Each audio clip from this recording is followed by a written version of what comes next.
जी बिल्कुल, हम इस वक्त मौजूद हैं पार्क में आज ईद का तीसरा दिन है। नन्हे बच्चे एंजॉय कर रहे हैं। आइए मजीद इनसे जानते हैं इनका क्या कहना है। बच्चे यहाँ पे खेल रहे हैं, बहुत एंजॉय हो रहा है। आप देख सकते हैं झूले यहाँ पे हम इतना एंजॉय किया है। ये पार्क बहुत अच्छा है। बहुत अच्छा माहौल है, बहुत हम खेल कूद है यहाँ, बच्चे छोटे बच्चे दिखा सकते हैं आप इधर।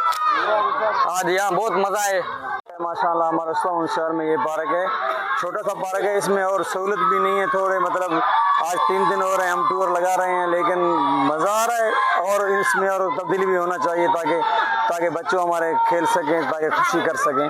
हमारा यही खुशी है ताकि हमारा इस्लाम शहर है अपना शहर है।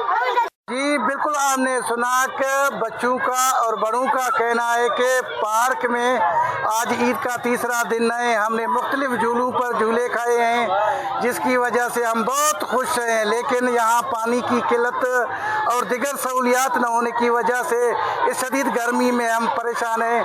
उनका कहना था कि हम हुकूमत बलूचिस्तान और यहाँ के ज़िम्मेदारों से अपील करते हैं कि पार्क के लिए बेहतर से बेहतर सहूलियत फराहम किया जाए ताकि हम मज़ीद इंजॉय कर सके। कैमरा टीम के साथ अली हसन बलोच, वश न्यूज़, उस्ता मोहम्मद बलोचिस्तान।